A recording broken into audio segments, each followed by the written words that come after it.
That's real.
This is a little dark this evening. I decided to keep the lights dim a little bit, in part because I don't want to get too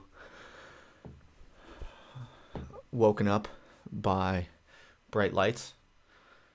And, it's late here, so I think it makes sense to reflect that in the ambiance of the stream. I'm looking pretty goth, I guess, today. But, yeah. So, how's everyone doing out there? It's a late one, yeah. I was going to do a stream earlier this evening. I'd been planning one for some time. And specifically what I wanted to do a live stream on was Nick Land's new book that he's putting out on his blog. And it's very interesting. It's very good stuff. And so I really wanted to talk about it. I'm really excited to be reading it, and I'm, really excited about talking about it. I want to talk about it. But it's also it's pretty deep, and it's pretty dense, cryptic, if you will. And I spent about an hour kind of trying to prep some notes about what I might want to reflect on with respect to it. And it just wasn't coming out very well. It's difficult. I think I just need more time to think about it, really. And so I decided to kind of put that on pause and not talk about Nick Land's new book. The other problem was that I got distracted a little bit by some internet, I don't want to call it internet beef, but just I got distracted by some private kind of messaging channels that I'm a part of. And, I think I'm pretty good at not getting distracted. I mean, I'm pretty focused. And so when something really kind of distracts me, it's usually a sign to me that, there's something problematic that I should reflect on. And I always want to get to the bottom of what it is that's distracting me. In other words, for me, usually if I'm all scatterbrained and I'm not doing what I want to be doing or plan to be doing, such as in this case, I wanted to prepare a more kind of substantial stream for tonight. If there's like something else that's consuming me and getting me a little tense or whatever, then it's usually a problem that there's something there that needs attention. And so, yeah. So anyway, that's just the background. I was going to talk about Nick's book that he's publishing. I will eventually talk about it, maybe even as soon as in the next few days. I just need a little bit more time, I think, because I want to do it justice. I mean, it's very kind of dense and, I think impressive already. So I probably won't do it justice, but especially because it's coming out in a serialized form. So we don't really know where it's going. So we can only kind of try to parse it and speculate about where it's going and try to make sense of it. And so I'm not going to be able to, give you an extremely impressive, satisfactory explanation of everything he's trying to do so far in the few sections he's released. I have no pretension to necessarily doing that in any kind of satisfactory way, but I do want to just give it the time and attention that it deserves to basically even talk about it generally in a way that is worthwhile, and it gives the kind of attention to it as I'm sure he's giving to the project, in part because I think it's really cool that he's publishing it on his blog. By the way, I should just say, maybe there are some listeners out there who have no idea what I'm talking about. Nick Land, the philosopher, who me and a lot of people I've talked with in the past few months have, he's a philosopher that we're all quite interested in. I talked with him a few months ago, and he is publishing a book, basically a new book that's been anticipated for quite a while. It's about Bitcoin, and it's been highly anticipated, and I think it's going to be quite a substantial event. I think it already is in some sense. I think it's a currently ongoing event of probably significant philosophical importance. So it's really exciting that he's just publishing it. He's publishing it right now, serially on his blog. So I can put a link in the description when I'm done. But it's his blog is Urban Future, it's called. I'm sure you can easily Google it. And so yeah, he's publishing like a one little section a day. It looks like that's the current kind of schedule that he's been on. And yeah, it's really fascinating and intriguing so far. And yeah, I want to kind of applaud and celebrate the fact that he's doing it in this kind of like radically DIY, autonomous way. Just, it's hotly anticipated, and many people would be quite eager to pay for a book or whatever by him. And he's just kind of putting it out there one day at a time. That's really cool and exciting. So I want to kind of I think we all should applaud that and celebrate that by discussing it as it comes out, because it's good stuff. So I want to do that very soon. Hopefully might be able to say some interesting things about it. I mean, if only just to kind of for those of you who don't have the time or energy or philosophical background, I guess, to parse obscure texts by philosophers on the internet.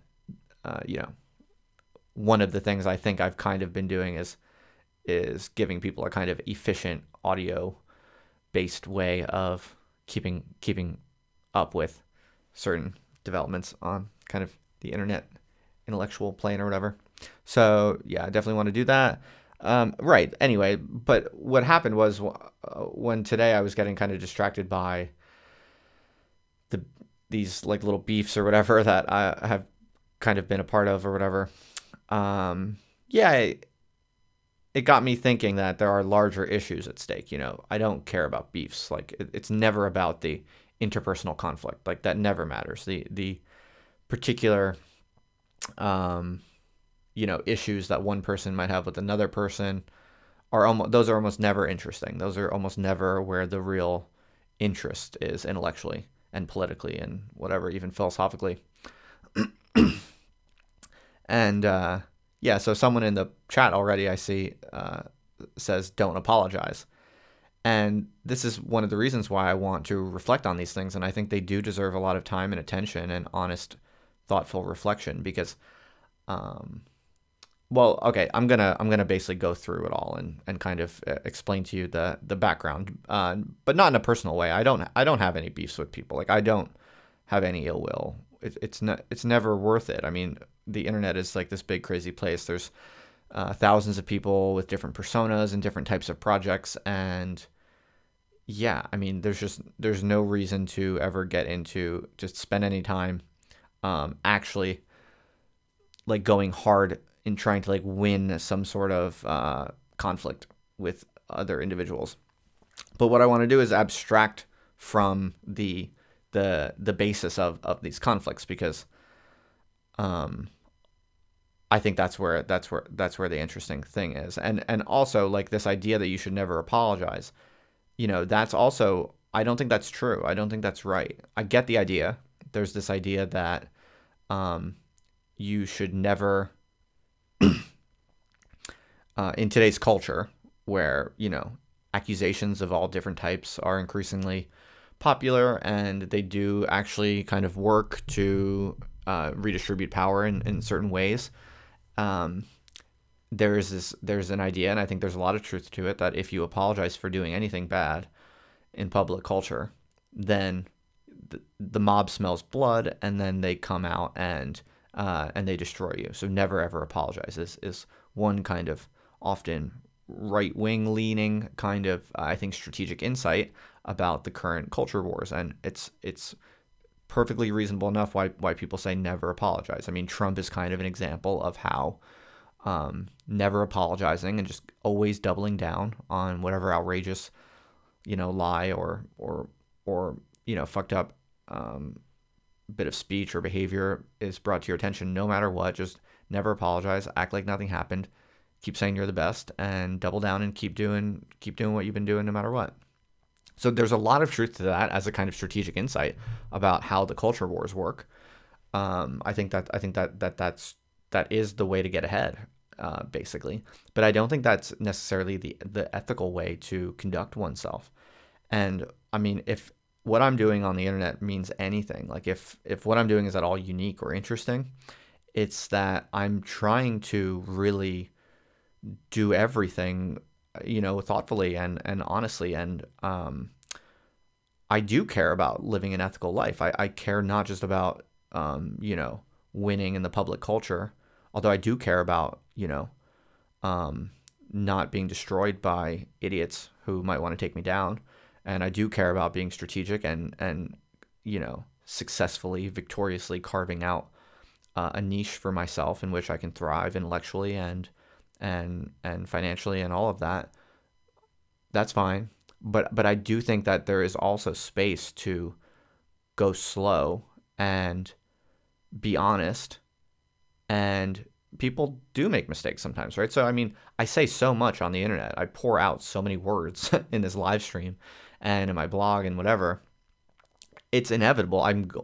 Almost by definition, I'm going to say or do some things sometimes that do deserve criticism, that maybe are bad. Maybe I do want to step back and say, hey, that's not actually what I want to be. I'm erring. I'm deviating from what I myself want to be. So yeah, that's good. That's fine. That should be done. And I think it's important, especially because this idea is generally true that, refusing to apologize is instrumentally usually the better way to go. So what I would like to do is embody or practice like a different kind of radical internet based kind of like intellectual reflectiveness and seriousness and honesty that is hard to take down and that survives and thrives and doesn't, bow down to like idiots, and that is also, willing to apologize or take a step back or, take something back or whatever if it's appropriate. So yeah, so that's just a little bit of background. So I want to do that. I mean, so we have, there's plenty of time. So right. So okay. So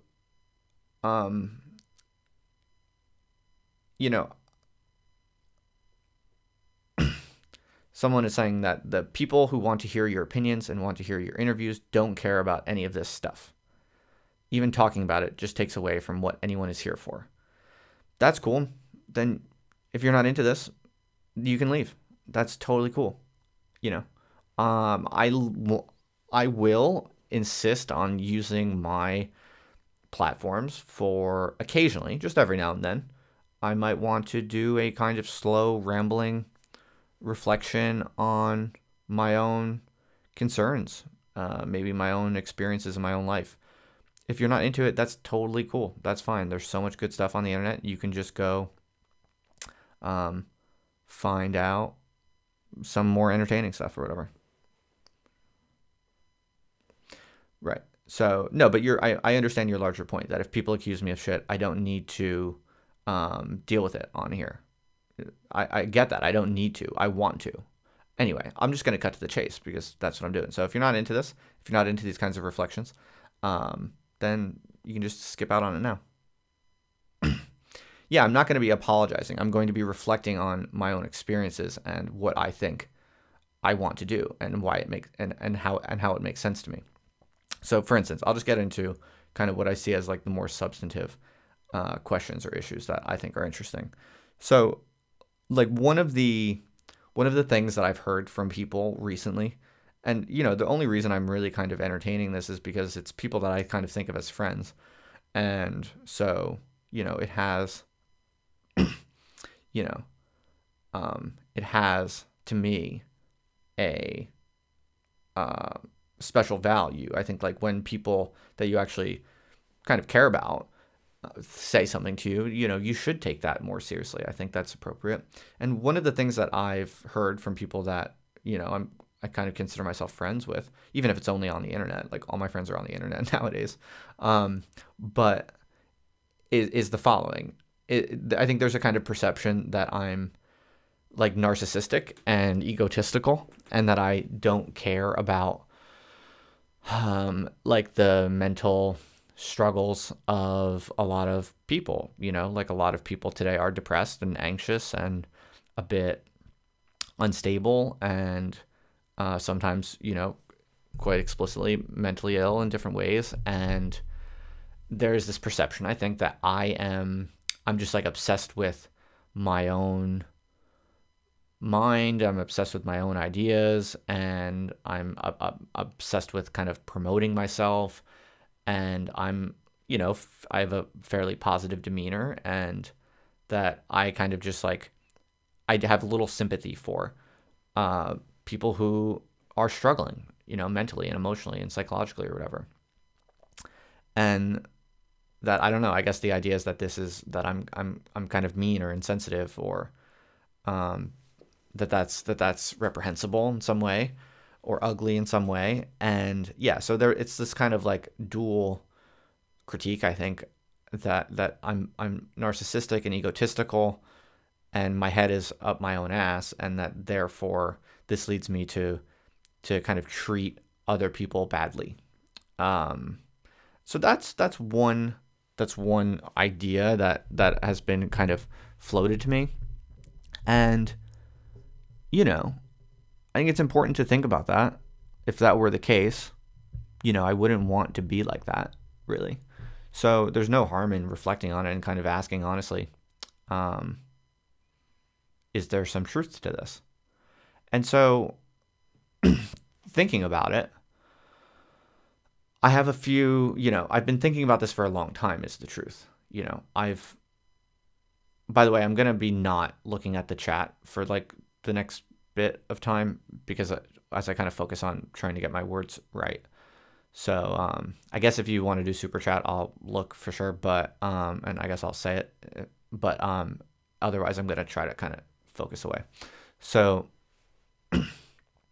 I thought about this for a very, very long time, because I spent the lion's share of the past 6 years or so trying to give most of my energy and attention to groups, like activist groups that are trying to kind of like create community and organize against, capitalism and this sort of stuff. I mean, I've given a lot of time to doing it, and I tried really hard to live that way, where I'm not focusing on myself. I don't have my head up my own ass. I put other people first. I step back and I don't talk. I listen to other people.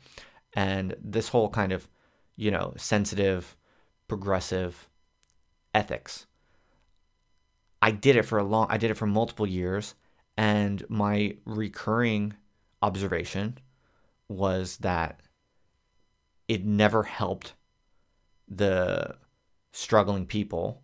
And by struggling, I mean the kind of mentally and emotionally and psychologically struggling people that I was constantly giving kind of deference and support and sympathy to. It never helped them at all in any way I could see.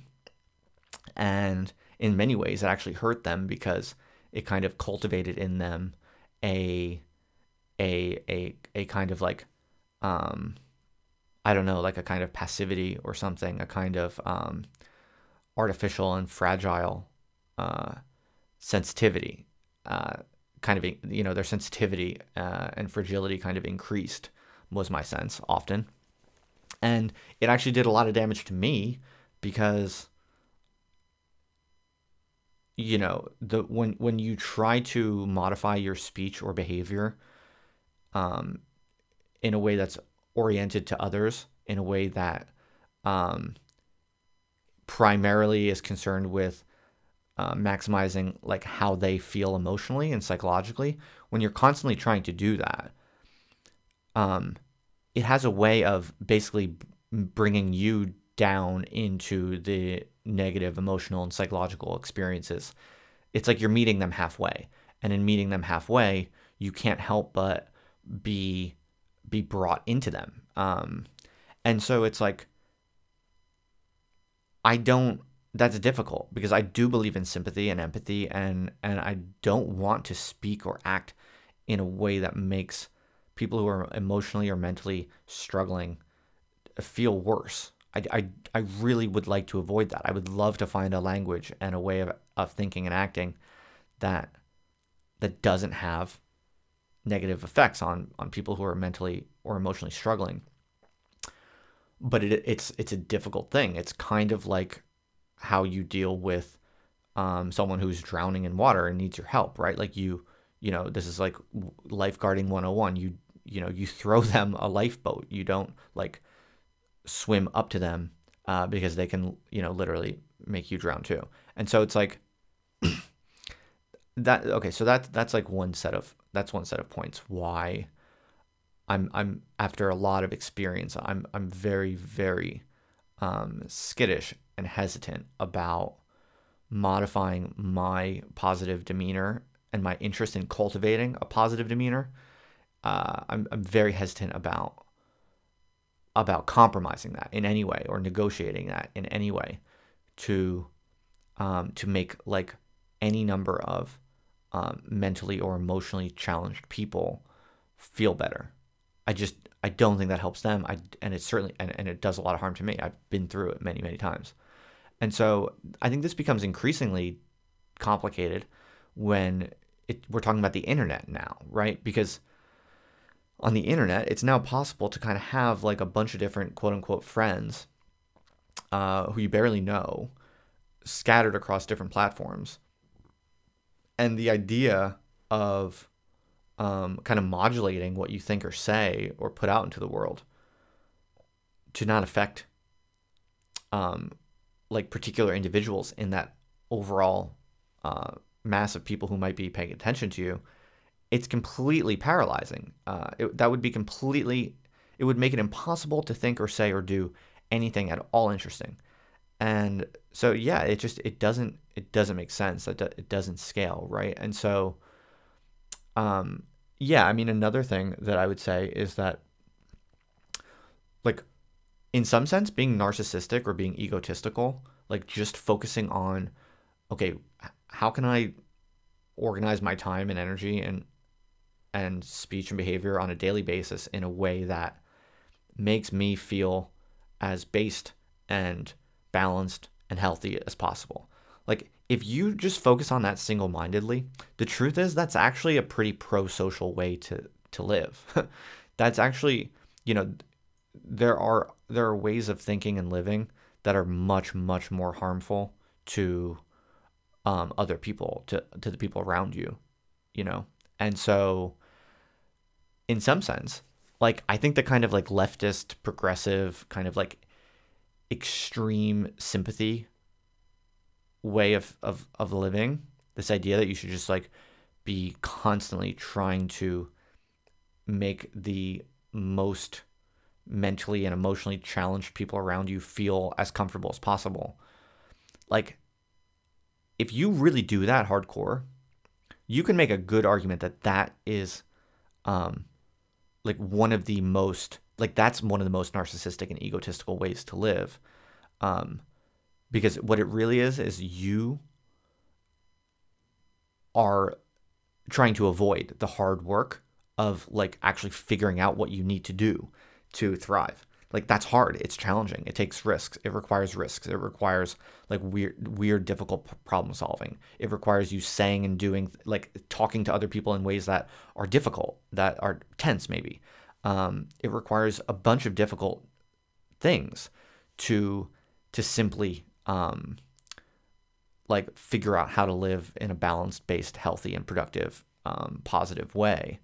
And so, yeah, in some sense, it's like the extreme sympathy philosophy of just minimize the psychological discomfort of the kind of most psychologically and emotionally vulnerable people. I mean, if that's your real operating philosophy, you're screwed. And so are the people that you're trying to quote unquote help.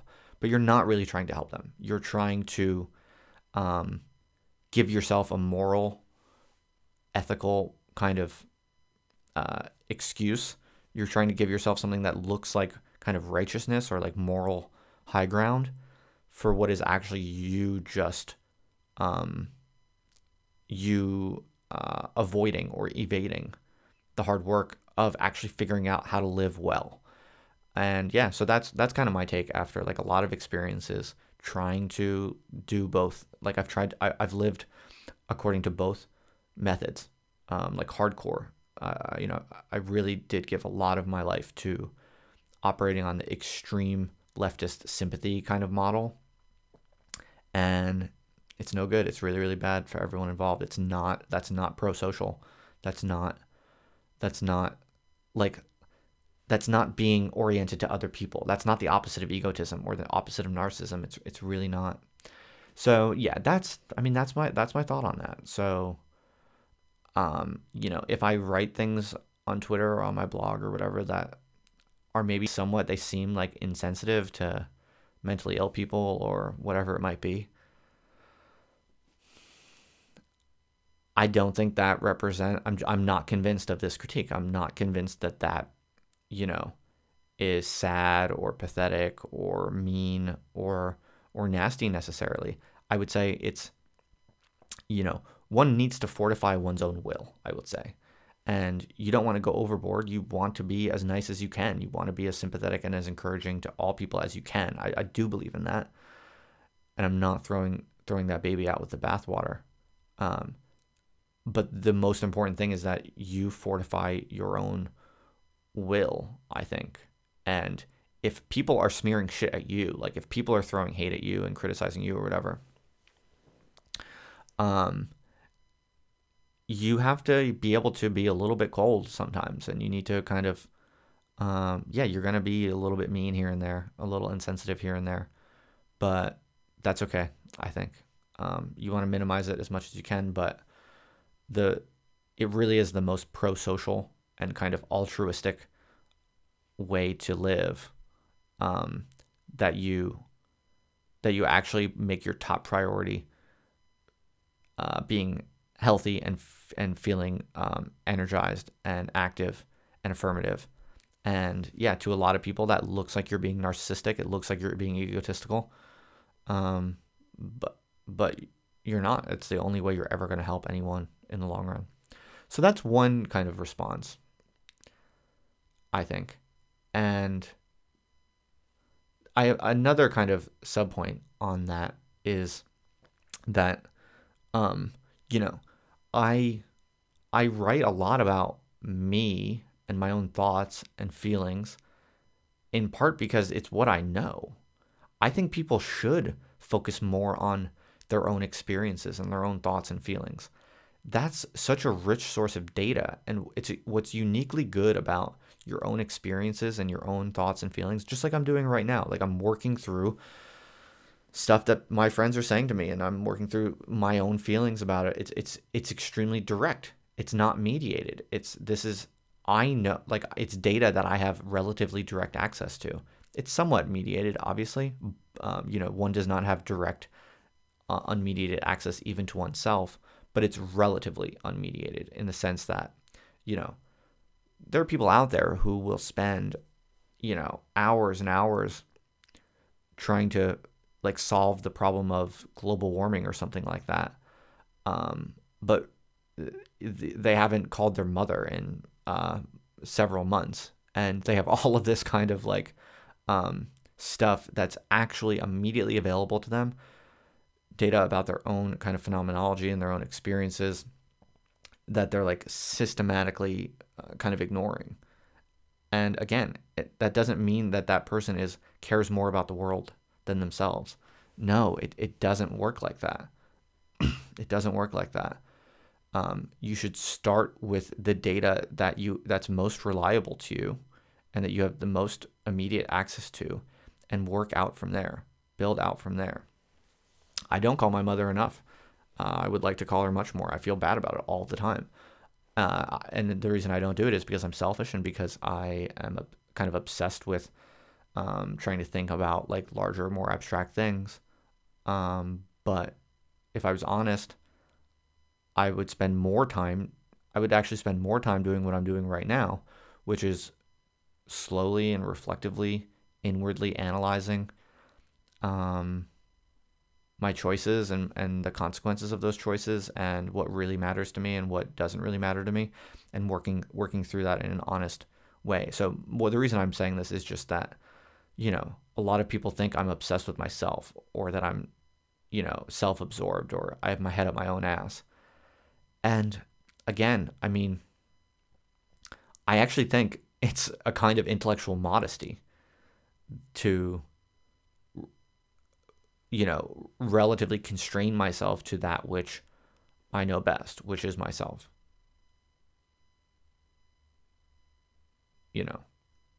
Look, I could write blog posts about like all kinds of world affairs and be some sort of like current affairs commentator, and I could find out who in Hollywood is being a naughty person, and I could talk about how this has to stop. And all of that stuff is people performing altruism. It's like performing an interest in others. But that is the epitome of the most perverse kind of self-obsession. It's an obsession with your own self as a moral person. It's an obsession with yourself as being higher than or holier than normal people who are, you get to see as selfish and self-absorbed. So yeah, I mean, I just reject. I reject. I mean, in some sense, I am self-absorbed, but I would say that there's a way of being self-absorbed that is one of the healthier ways of being intellectual. I mean, think about like the great diarists, and think about, traditions such as, self-portraiture. I don't do self-portraiture. I'm not a photographer, but there are all kinds of venerable intellectual and creative traditions where people are basically just focusing on themselves and reflecting on themselves. It's worth doing. It's important to do. And I think, if anything, most people don't do it enough. I think I do it way more than average. I do it more than the average kind of public intellectual who's supposed to be concerned about worldly affairs and other people's business.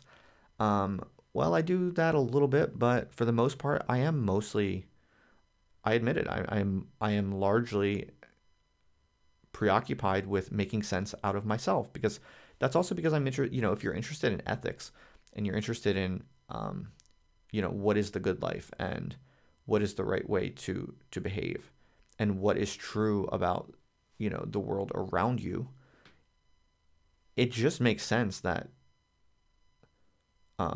most of the data that you're going to have on those things is highly proximal to your own mind, your own body, your own kind of position in society. So yeah, that's my rant on that, basically. I would only add to it that this is exceedingly and increasingly true with respect to the current moment of kind of increasing digital intensification. I mean, the more information we are exposed to in the world, the more impossible is it for us to process all of that data about the world.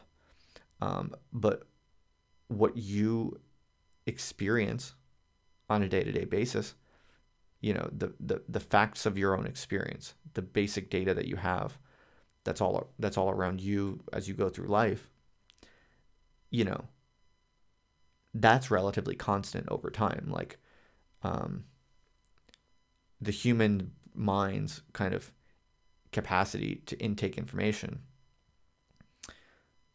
has probably, it's evolved, I'm sure, to some degree, but it's going to be relatively constant compared to the explosion of outside kind of external information.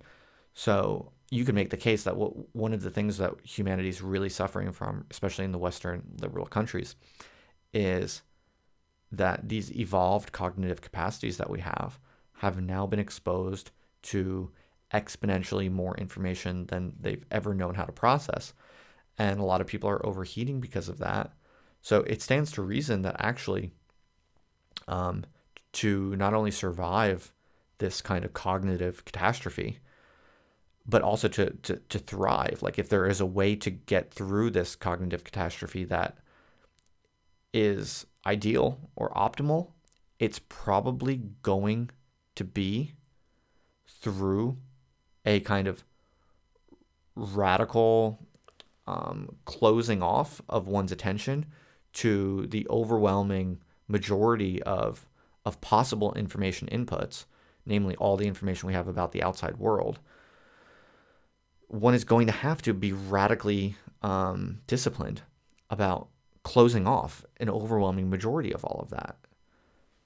I think that is my wager. I mean, obviously you don't want to close off completely, but we're so inundated with information about the outside world, geopolitics and all of that, and different specific human beings and our social networks all around, different countries and stuff. We're so by default inundated by that information that it's really hard, I think, to go too far in the opposite direction of closing yourself off too much. I mean, very, very, very few people are at any risk of that.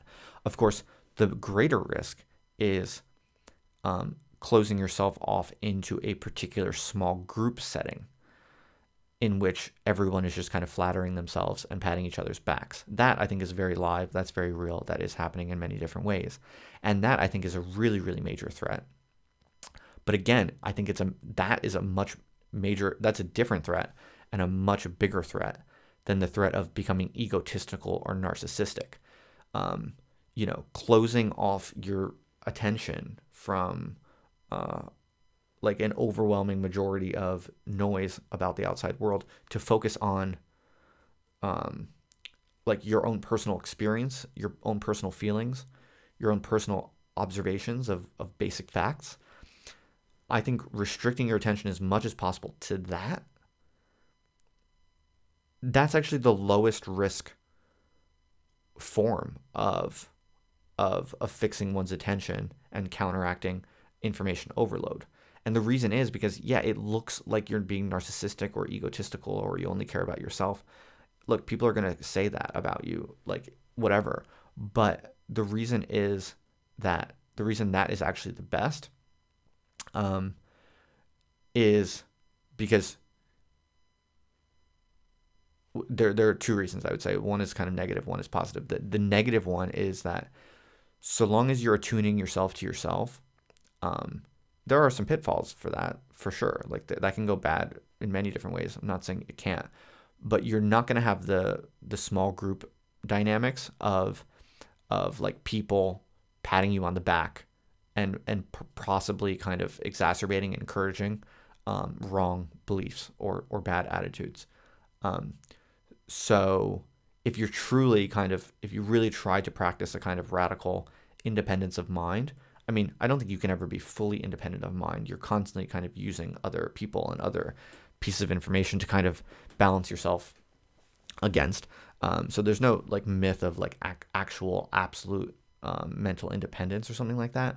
But I mean, orienting yourself towards that as a goal, like trying to basically cultivate the most independent attitude possible and only believing kind of what you can really understand and validate, and that's consistent with all of your own feelings and personal observations and experiences.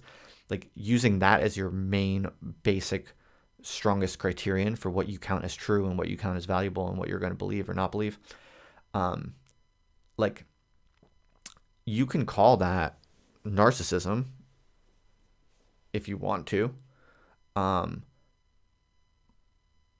And you can, I guess, go too far. Like you can get obsessed with what you think and you can become like a tyrant. You can, no matter what type of information is thrown at you in the world, you just insist that like some position of yours is absolutely right and you're going to impose it on everyone, whether they like it or not. I mean, that can happen, but I guess I would argue that usually when that happens, that's not a case of someone being narcissistically obsessed with their own viewpoint. They're usually relying on or being motivated by some other kind of extraneous third party or something like that. You see that with like fascism, right? Like, Hitler or someone like Hitler is not the problem with a Hitler is not that he's has his head up, has his head so far up his own ass that he's like he's too kind of narcissistic and egotistical to realize that he's wrong. No, it's that he has this ridiculous kind of false model of the world that involves other groups, like scapegoat groups and so on. It's like that's not an example of someone being too closed off to critique and outside information. That's an example of the group problem, group dynamics. I would argue that the most perverse kind of social psychological effects come through group psychology for the most part. And so cultivating like a radical kind of introspective self-awareness and reflectiveness and constant kind of reflection and discussion of personal thoughts and feelings, and really investing a lot into getting one's own view of oneself as accurately calibrated as possible.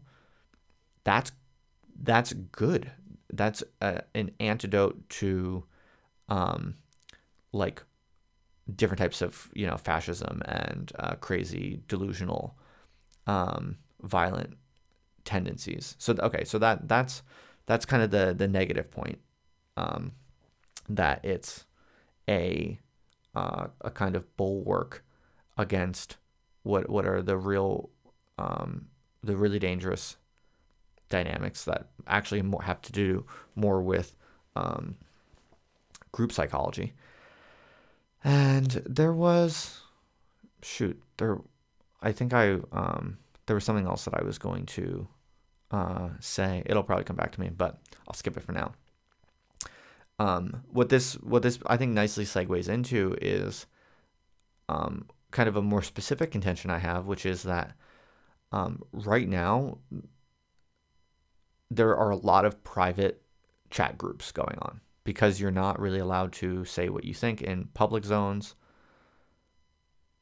There is a massive retreat right now to various different types of private messaging. And so you may or may not know this. Probably some of you who are listening are members of, maybe it might be private DM groups on Twitter. It might be different apps. It might be Telegram. It might be Slack. It might be Discord, whatever. This is where the overwhelming majority of kind of intellectual sense making and calibration to reality is taking place right now. This is basically, what I've called like reality forking.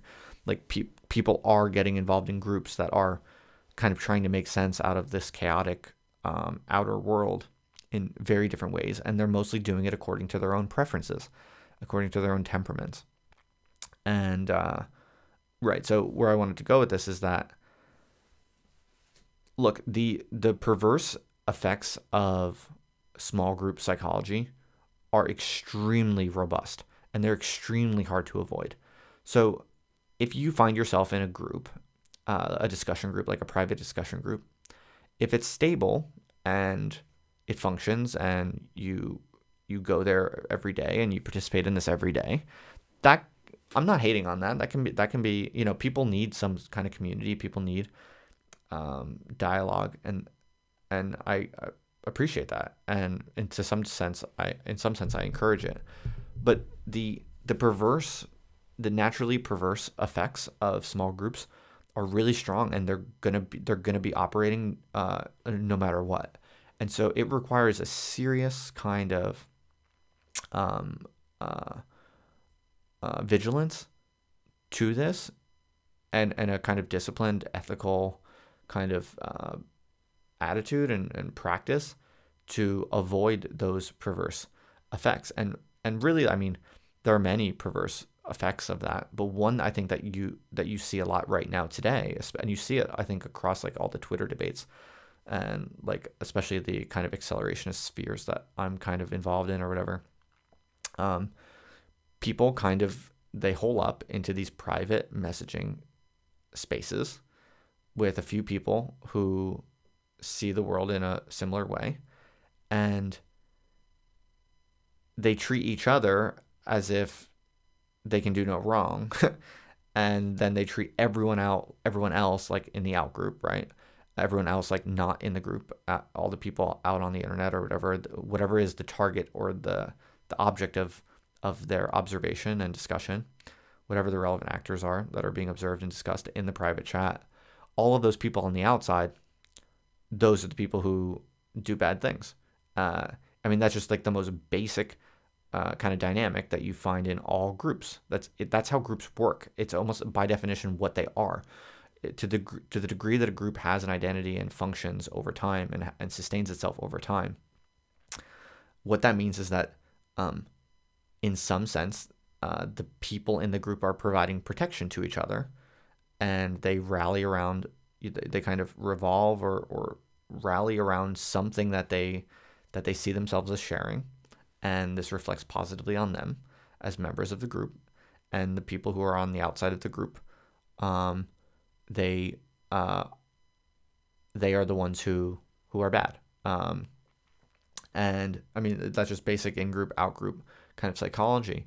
And it's really easy to dismiss that. It's like, oh yeah, we know that. Everyone knows that. Come on, that's just trite. Smart people can be in groups and, just be aware of that and not let it happen. But it's almost impossible to prevent that from happening.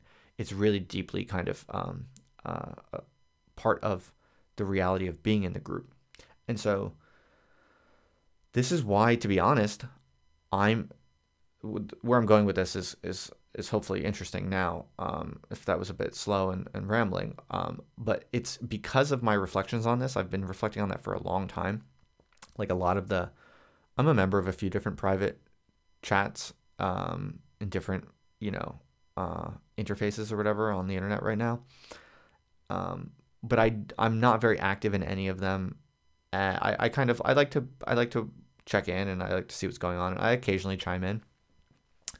But I've decided that I don't want to be very active in writing in these small private chats, precisely because I do think that they are one of the greatest risks right now, one of the greatest psychological and cognitive and emotional risks right now.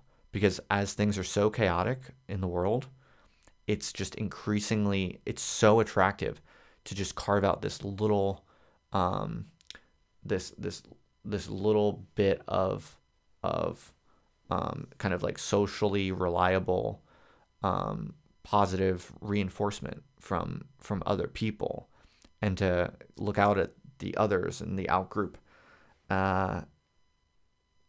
But it's going to be wrong. That's the problem. Like, if what you're interested in is a true model of the world, you have to steer radically clear from these groups, these kinds of groups, I think, personally. Not everyone needs to want that. Like, I don't think you have to want an accurate model of the world. Like, I think that's a weird thing that philosophers and social scientists or whatever can maybe try to dedicate themselves to having, but it's not the only way to live. It's not the only thing to maximize. So if you're just a normal person, by all means, have your little groups and constitute your little islands of stability and sanity, and make fun of all of the people in the out group, and tell everyone in your in group that they're smart and cool and can do no wrong. By all means, like, you can do that if you want. I don't want to take that from anyone. Everyone's got to kind of get through this crazy, moment of time that we're all in right now somehow. So that's fine. But if what you want is to seek the truth, then you really can't allow yourself to get too comfortable in any private social messaging channel. I feel very strongly about that. I've been coming to this kind of viewpoint for a very long time through many experiences and observations in and out of different types of groups. And but this is why, and this is the positive upshot where I'm going with this, is this is why I've, over the past few months, I've gotten very thoughtful and focused and dedicated about the project of building a kind of monetization model. Because I actually do think that if you're interested in seeking the truth, and what you really want is the most accurate kind of grasp on objective reality and what's happening in society, if that's really what you want to do, then you need to be radically and militantly independent. You need to focus on calibrating yourself and and in relation to, you know, a basic stable kind of life situation that's minimally dependent on outside institutions, and then you need to obviously find a way to support yourself. Everyone has to do that, but basically what I think we're looking at right now is that you can either join someone else's kind of reality fork, or you can try to constitute your own. And if you have the kind of mental wherewithal to try to keep and maintain a kind of radically independent, balanced perspective on the chaos of the world, and you're trying really hard to not get biased by all the different possible pitfalls like group psychology and the temptation to look for more and more money, and there are so many temptations. There's so many ways to kind of go off track. But if what you really want is to maintain like the most radically independent and honest and accurate model of what's happening around you and in the world today, then what you can do, if you're able to do that to some degree and you're willing to share constantly, if you are willing to kind of put out your results and constantly feed them to other people who are interested in calibrating their own model of reality, then we're in this weird new moment where you can kind of sell your perspective in some sense, or you can sell your independence of mind to other people who are looking for independence of mind. And I think that's what's going on with all these kind of Patreon models and all the Jordan Petersons and Brett Weinsteins and this kind of new moment that we're in. What's going on is that there's so much chaos, there's so much bias, there's so much, and I don't mean just like the bias of mass media. I mean bias in every possible direction, like including small groups. Like, if you spend too much time in a private Twitter DM with a bunch of mates that you made on, whether you met them online or you know them in person or whatever it might be, like even that is very, very liable to all kinds of petty resentments and biases and distractions. And before you know it, you're spending all this time bullshitting about stuff that means nothing to you, and you're hating on people for reasons you don't even fully understand, and you're celebrating and patting someone on the back for who knows what kind of reason. It's not even really apparent to you.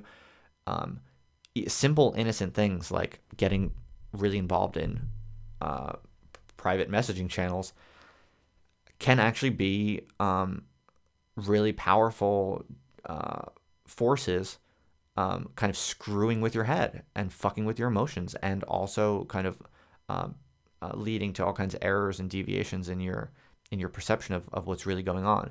And so because of that, because we're just surrounded on all sides by forces that are fucking us up emotionally and cognitively, empirically and also affectively, anyone who can simply just be honest with themselves and try to put in the work of writing what they see and speaking what they see and writing about what they feel and writing about how history looks to them and analyzing data in an honest way and sharing that and speaking about it and having conversations with other people. If you can do that in a way that's just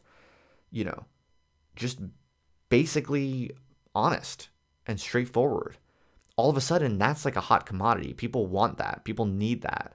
And if you're blessed enough to like have that, you can share it with people. And it sounds weird. Like that's such a weird thing that's now happening right now. But that's what it looks like to me. And that's basically what I feel like the whole Patreon thing is. It's like, why do people give me money each month for me to make these videos and to blog and to do all my weird stuff that I do? Like, why would people give me money to do that? If you told someone 10 years ago that in 10 years from now, people are going to give all kinds of people money to do like seemingly inane stuff on the internet, people would be like, what the fuck are you talking about? No one would give you money every month just for you to talk about what you think and have conversations with people on the internet. Well, here's the thing. This is what people don't understand. People don't understand the nature of like what's going on right now, which is why they don't understand why this is happening now. And this is what I think, I don't pretend to have some like totally unified, fully proven theory, but I think I kind of get it. There is so much confusion and uncertainty, and there's so much information that we can't process, and there are just because everything is so chaotic, and so many different people think so many different things for motivated, strategic reasons. There's so much manipulation and confusion. Because of that, like anything that is at all like what it pretends to be, anything that's at all transparent becomes really, really valuable, because it's something that you can kind of attune yourself to. So for instance, I might get lots of things wrong. I'm not that smart. I don't pretend to have the true answer to every question, not at all. But what I am good at doing is just keeping my head on straight and being straightforward and honest about how something looks to me and how it makes me feel. And it is what it is. People can kind of use me as a kind of lightning rod or a kind of reflector of something. Like I'm fairly stable, right? Like I'm a positive person, and I'm just trying to answer questions in a way that is interesting to me, and I'm just trying to keep my head on straight. And that's really, really simple, but today that's so rare, basically. And it's so rare that like if I have like identity features that kind of resonate with you, or that you identify with, or whatever, like my personality is kind of similar to yours, or whatever, for any number of like kind of superficial reasons, you might see me as someone who's enjoyable to watch or listen to or read or whatever, then I might be one of your choices for someone who you can help kind of calibrate your reality with. And so, okay, but where I'm going with this is that what I think is kind of novel about this way of seeing it, that I don't think a lot of people realize, is like people don't sign up to my Patreon because they think I'm an absolute genius who has all of the answers and they love my answers, and so they want to like pay me for that. No, it's not at all. Like people will disagree with many things, I think, but they trust that all I'm giving them is me. I'm giving them all that I am. Like what I give you on these live streams, it just simply is me trying to say truly what I really think. And that might be wrong, but at least you know what you're getting. And that's what I think is so rare. And so the reason I'm talking about this, that's what's so rare today, and that's what is actually really valuable today. And people don't realize how valuable that is. People don't realize how rare and important it is, and how much people want and need it. And so my realization eventually was like, if I want to seek the truth, what I actually have to do is put up blinders to all of the social bullshit and gossip and beefing and political pressures, and from on high and also from on low.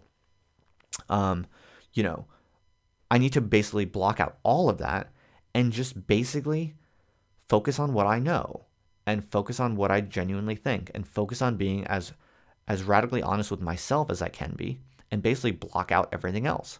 And so I've decided to do that. I decided to do that radically, to the point that I don't really even pay too much attention to like different group chats and whatnot. And to those people in those group chats, that it looks like I'm being narcissistic, whereas in fact, I'm just trying to be truly and honestly unbiased and simply straightforward and transparent and honest. And the irony, the really crazy, ridiculous thing that's going on is that because that's what I'm doing, because I'm radically independent and honest, and I'm not that smart. I mean, I'm pretty smart. I'm an academic, and I do like, pretty high level work that people find valuable or whatever, but I'm not that smart. What I'm really doing that is valuable is I say exactly what I think, and that's it. And that, I think, is more valuable than any other type of, political posturing or trying to be a good person or whatever. Just laying it all out there as thoughtfully as possible, as honestly as possible, taking the time that you need to basically work your shit out and lay it all out there. That's all I've ever offered, and I think that is the right now in today's world, that is like the greatest thing you could possibly do for other people, is just give them the rawest version of yourself that you possibly can. And so, that's what I'm doing. And to a lot of normal people, that will be called narcissism or egotism or self-obsession or whatever. But I don't think it is. And I think if you want to live, if you really want to kind of live a philosophical or scientific life, like you want to spend all of your effort really trying to get a true model of the world, this is increasingly the only option. This is how you have to live. And you have to kind of hope that it is valuable enough to other people that other people want to join your world, and they want to, they want you to be a kind of a yardstick for them. Like, I think that's kind of what people want. They want to have a few independent yardsticks or content creators, quote unquote, that are authentic and transparent. And yeah, they're going to get some things wrong here and there, but they're a true signal, and if you can constitute yourself as a true signal, then you can maybe like carry on a life of trying to seek the truth, but it basically requires you to be radically cold about not taking on any of the bullshit, gossipy, social pressure, moralistic pressure, kind of like political incentives. And yeah, so that's how the situation looks to me right now. And that's basically, I think, one of the things I'm trying to do. I'm trying to navigate this. I don't know exactly if everything I just said makes sense. I don't know if it all adds up, but I'm just trying to work this out as we go. So, right. There's only one other thing I think more specifically I'll talk about, which I want to get to. And then I think probably we'll wrap it up. And that is how I talk about trans people and talk to trans people.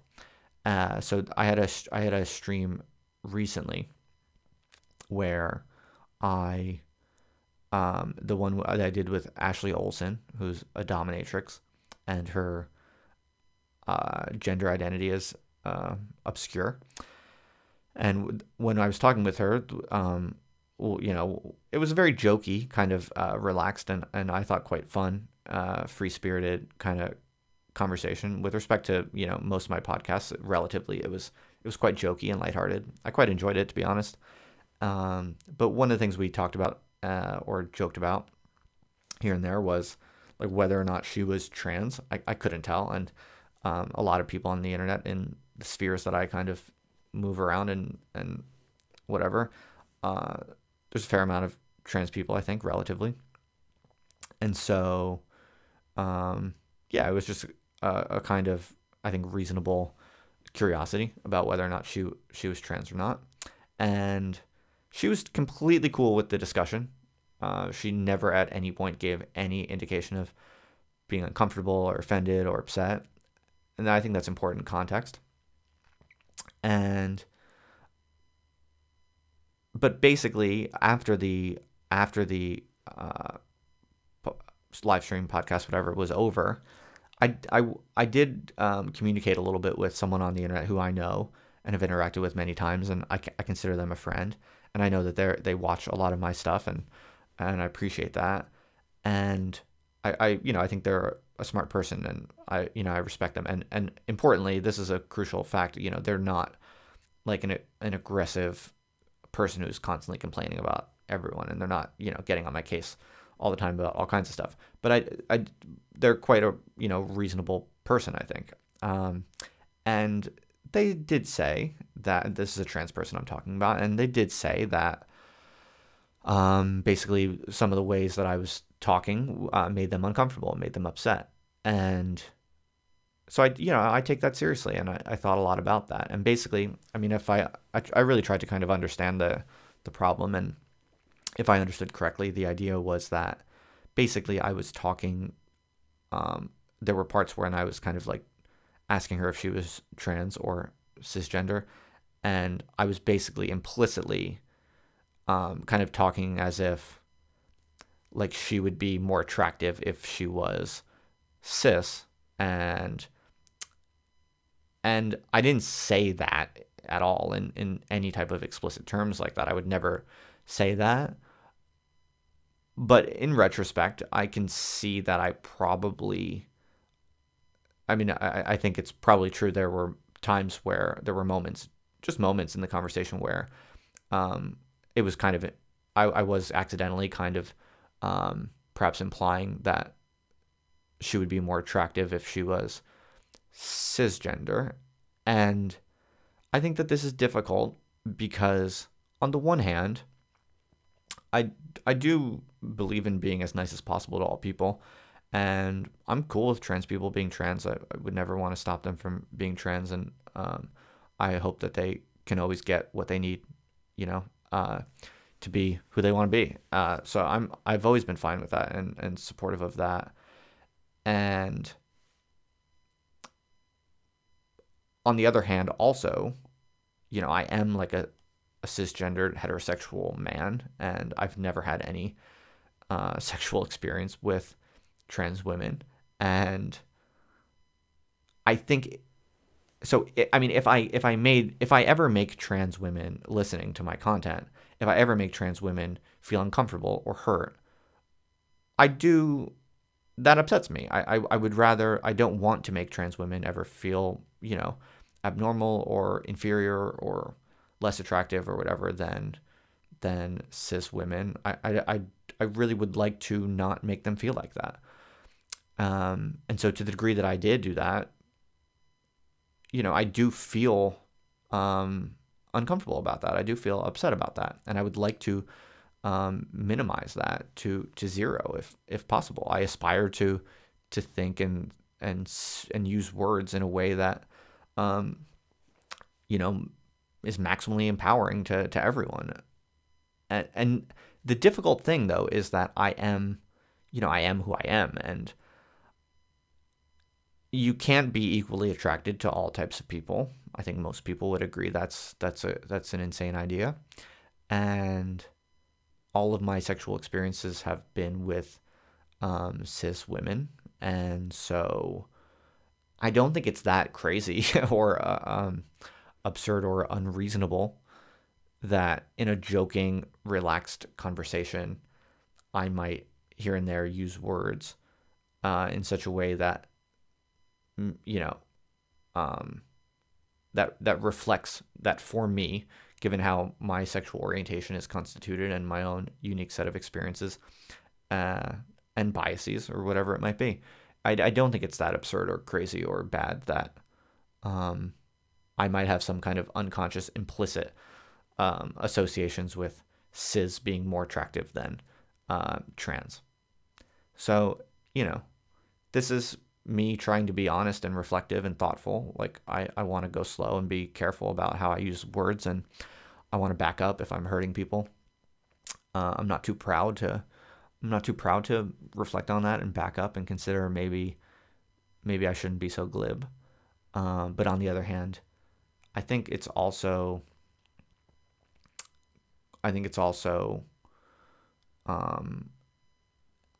reasonable enough that I might occasionally, that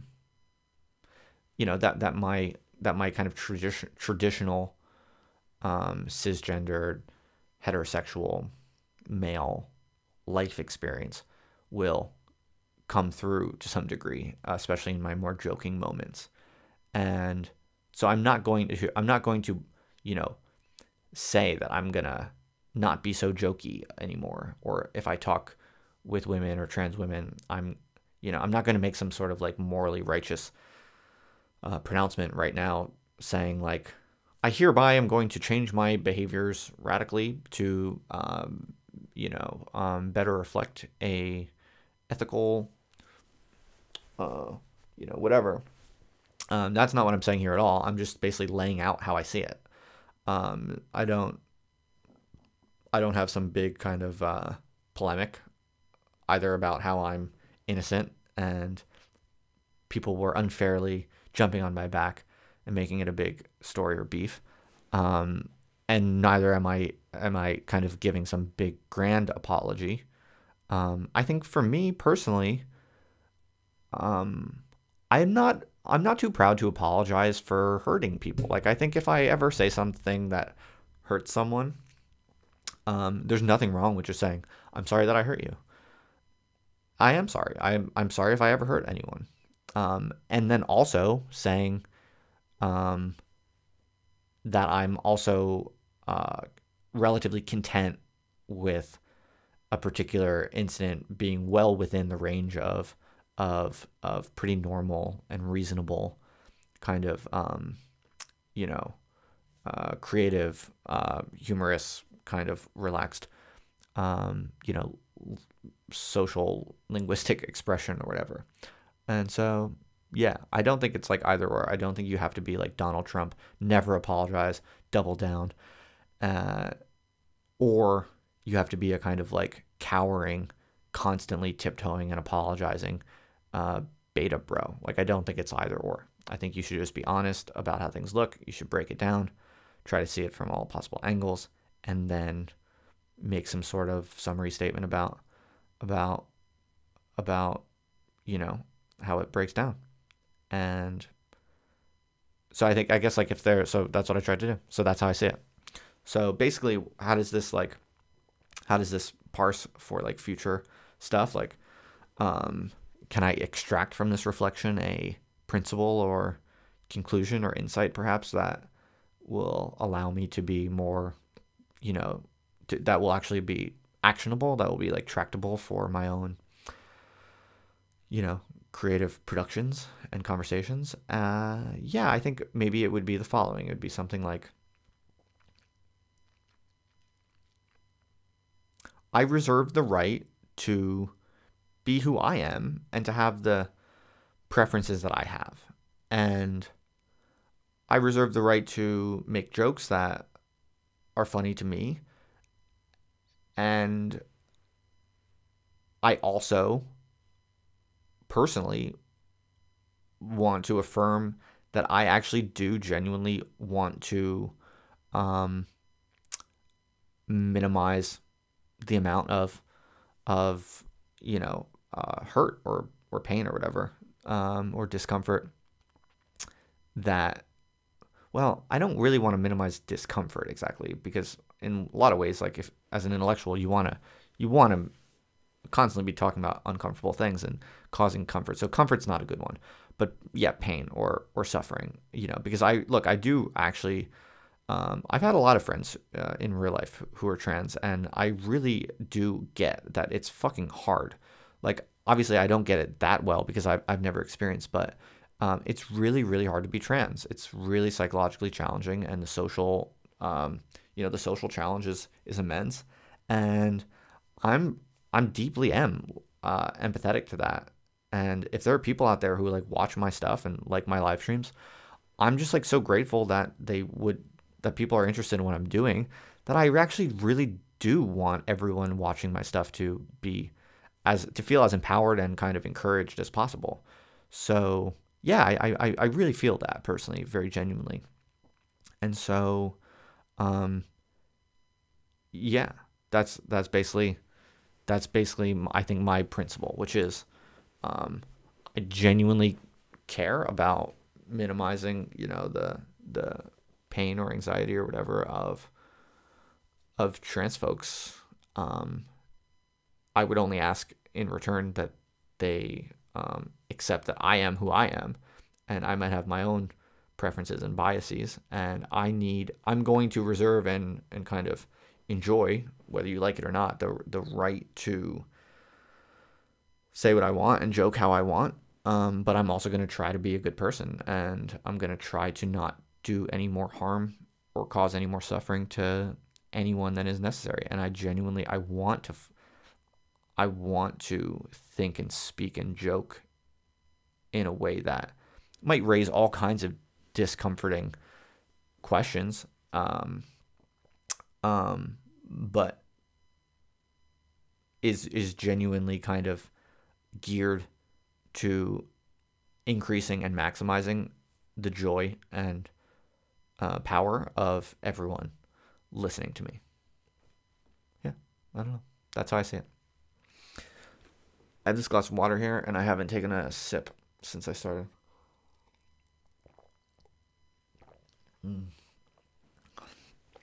So, yeah, those are my reflections on if I'm a narcissist and if I'm insensitive to people who are struggling mentally, and my takes on small group psychology, and yeah, how I talk to or talk about trans people.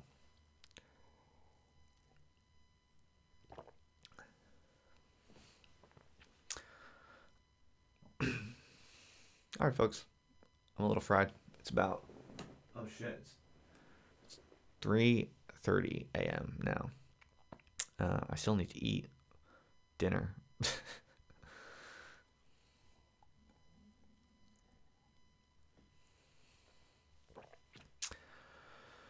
All right. I think we're gonna wrap it up. I'll do another live stream very soon in the next few days, and I might then that might be when I do some discussion of Nick Land's book that he's serializing. I also there's some other books that I'm reading, so I might experiment with some sort of like book review kind of format, like maybe talk about all the books I'm reading. I've been thinking about doing something like that, see how that goes. Otherwise, what else is on the agenda? So this month will be the first month where I'm unrolling the private seminars for patrons. So we're actually organizing that right now. That's gonna start this month, and I'm really excited about that. I think that's gonna be a really promising thing. Even better than a book club. Nothing. I see you in the chat. Even better than a book club. I'm gonna be doing basically like graduate school styled seminars where it's basically small group discussions about whatever the individuals in the group want to work on. And so my idea is that basically I'm going to try to give to people the basic kind of experience that you get in grad school for like a tiny, ridiculously small fraction of the cost, basically. Because I've had this idea that a lot of people do master's programs, for instance, just because really they're kind of like stuck in life. You know, they want something to do, they want structure. They want to work on their projects, but they can't really find the motivation, or they need social pressure. They need someone to kind of give them some basic mentoring and some basic structure. And so they, will spend like $20,000 on like a 1-year or a 2-year master's program. That's way overkill. Like, it's not actually what they want. So what I'm doing is, no, it's not even $50 a month. What I'm doing is I'm basically doing for $25 a month, for patrons who support me at $25 a month, I will host for you a small group kind of graduate school kind of seminar for 2 hours with just no more than like 5 other people for only $25 a month. And so I think that's like a huge steal. I see that people are kind of saying, Nothing is saying that they don't know what they would contribute. But here's the thing. You don't have to have something of value to contribute. All you really need is something that you want to be working on. I mean, frankly, even if you just want to sit and listen to other people, if you really want to just not say or do anything, you're more than welcome to just sit in. Maybe you would find that beneficial or valuable or interesting. Totally up to you. But I think the ideal, like, people could come into this with all different levels of experience or knowledge or whatever, you can basically, like, it could even be like in the first session, you could come in and say, I have no idea what I can contribute. I have no idea what project I want to work on. I have no idea how I should use this seminar time, but here's what I'm interested in. Justin, what do you think I should work on? Or what's a suggestion? You can use it however you want to use it. And so it's very flexible. And also this is the first month that I'm starting it. So it's all very open right now. Like if you're in some sense, like, the people who join are going to help kind of create the culture in some sense. And so this is interesting. You're giving me some other questions, so I'm happy to clarify. So, no, these will be private. These will not be live. No, they'll be private, totally private. And so, I mean, if you wanted to like record yourself or something, you potentially could do that in some way. But these will be private, small group seminars, and the actual videos, there won't be recorded video, I don't think. At least that's not how I'm thinking of it. I'm open to suggestions if you have a kind of different idea. But I'm thinking for the seminars, for patrons supporting me at $25 a month, those will just be kind of private conference calls, kind of private spaces for people to work on their own projects and to get mentorship or feedback from me or whatever. Yeah, you could join in 6 months, whatever. I'll be doing this stuff for a while. I'm building it up over time. So that's one thing. So a seminar session once a month in small groups for you to work on whatever you want. And I kind of will give you feedback or mentorship or whatever, and other people in the group might give you comments also. There is also another higher option that's a little bit more expensive, but if you wanted to do one-on-one type of stuff, I'm also available for that. That has to be more expensive, unfortunately, because I only have so much time. There's only one me. So if I'm going to give you like a whole hour of whatever you want, it's just, I have to make that kind of pricey because there's only so much time. So for $50 a month, if you're so generous and you can afford to support me at that much each month, then I'm happy to give you 1 hour of undivided effort on whatever you might want me to do. So if you wanted to have like a one-on-one video call for an hour, I'm happy to do that. That could be at a time or day or of your convenience. I can totally work around you. That's fine.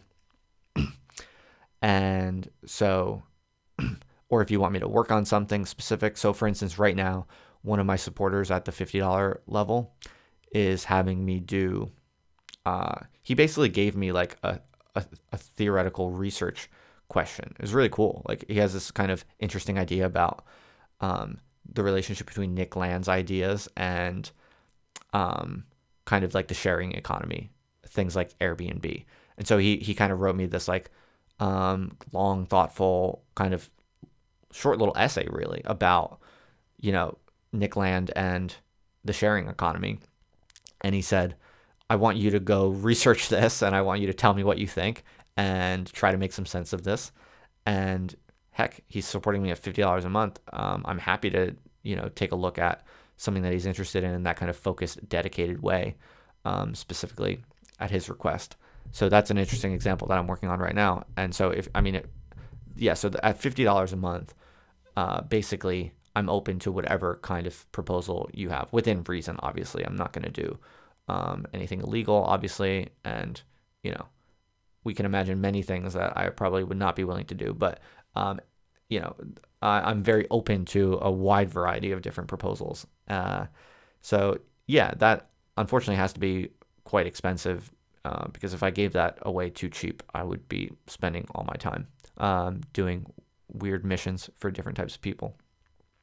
So yeah, I'm personally kind of most excited about kind of the private grad school seminars, because I really do think that so many people waste so much money on grad school. I think a lot of people do master's programs that don't need to be doing master's programs. And I understand why. Like, I really feel for them. Like, it's hard. Like, if you're a young adult, if you're like a young, smart person in their 20s or whatever, And you finished university, but you don't know what to do after, or maybe you're like a young person and maybe you didn't even go to university because you're smart enough to see that it's kind of a racket and it's not worth it. But basically, you're a young adult who's basically smart or basically interested in doing something, but you don't really know exactly what to do or how to frame it or how to plan it. Maybe you don't have the motivation or the discipline. And so you just want some structure, some basic structure, and you just want someone with a PhD to kind of give you basic feedback and to give you some advice and to keep you going, basically. And you want some people that you're in a class with to cause some kind of social discipline, just a little bit of social pressure to keep working on something over time. So I think like for $25 a month to be able to give that to people is a pretty incredible possibility. I mean, who knows if it'll work or not? Maybe, I mean, there's enough people in it now already that it makes me think, I think I'm onto something. I think that might be really cool for a lot of people. And it's kind of good for me also because it doesn't require me necessarily to do a lot of like hard, active intellectual work. Like I don't have to, like I'm just going to show up and I'm going to be there and I'm going to listen and I'm going to give you my honest feedback on whatever you want. I'll answer your questions. I'll try to help however I can with whatever you folks are working on. But that's interesting to me. Like that's what I like about teaching. That's what I like about being a professor or whatever. That's the good part. So, and that's not that costly to me. So basically, if I have 5 or 6 people in this seminar each month, and then I could potentially do a bunch of them. But each seminar is going to be no more than like 5 or 6 people. That's going to be the max. So it'll be a guaranteed small group kind of focused thing. And basically, if I had like a few of those each month, where I just did 2-hour sessions with small groups of 5, at $25 a month, like I wouldn't be rich, but that could be like a good chunk of money, and I would be giving like the high value kind of educational experience that I'm currently giving inside of academic institutions, but I would be doing it in a radically disintermediated way. That's way better for the people getting it and better for me because I don't have to do all the other crap work that's associated with it. It's just I show up and I provide that kind of educational and mentoring kind of support. So yeah, that would be about $120 a month for one seminar group, but potentially, if I could potentially do, 15 of these a month if I wanted to. And so again, I'm not trying to get rich off of that, but it is priced in a way that it's like super, super cheap compared to paying for grad school.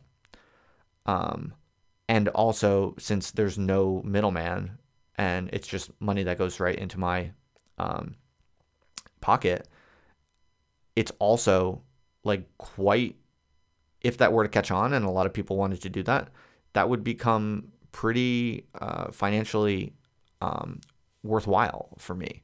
And so, yeah, we'll see. We'll see how it goes. I think right now, I forget how many people are supporting me at that level, but there's a good little handful of people supporting me at that level. So this will be the first month where we actually do a seminar, and I'm really excited to see how it goes. I mean, who knows? Maybe there's something I'm missing, but I think it's a promising possibility. Honestly, I think like people like Jordan Peterson who are talking about like making a school and trying to redesign higher education, I think all of that stuff is a mistake, to be honest. I mean, maybe it can happen, and I'm sure you'll see projects like that over time that become successful. But I'm more interested in why not just go radically small scale, radically agile, kind of decentralized one-on-one student teacher or like, mentor mentee relationships. So I'm not gonna stop the live streams. Don't worry. I have a passion, I think, for communicating publicly, and so this is just a part of that, just a reflection of that. And no, I mean, the live streams I love the live streams. I love having a reason to talk with other people. I love having a kind of structure for constantly looking out and and finding and getting new interesting inputs from other people who I find fascinating or intriguing or in different ways. All right, folks, this is great, but I'm fried and it's the middle of the night and I better wrap it up. So that was just a little bit of, thank you for asking me those questions. I was happy to clarify that. If you have any other questions, feel free to shoot me a message. I'm happy to talk about this stuff in text if you want to. But yeah, it's been real. Thanks for hanging out with me, as always. Thank you for listening to my long, rambling reflections about my own life and personal beefs and the ethics of being a live streamer. But there you have it. Sorry, Daniel. Don't worry. These things automatically archive, so if you really want, you can watch it. Thanks, everyone. I'll see you around.